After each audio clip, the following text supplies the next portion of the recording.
नमस्कार जय जगन्नाथ स्वागत करुच्ची मो चैनल को।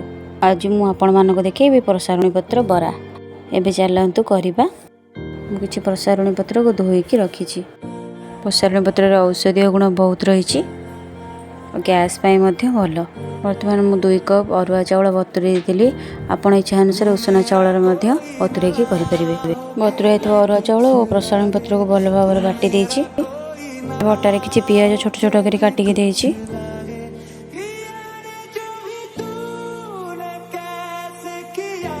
किसी रसुण छेचिकी देछि। हाफ चमच जीरा और स्वाद अनुसार लुण मध्य नेछि।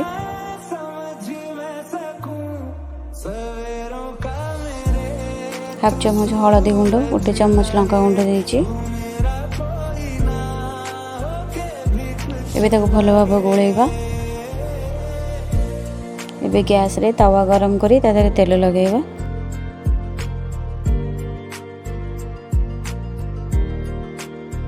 एहीपरी छोट छोट बरा भरी करिबा। एबे 2 पट साइड लाल हेबा पर्यंत भल भाव फ्राई करिबा।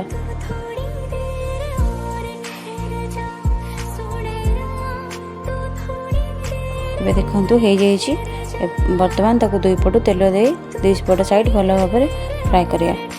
जानी प्रसारुणी पत्र बहुत लोग खाते नहीं किंतु थे घरे ट्राए करी करंतु देखंतु बहुत भल लगे।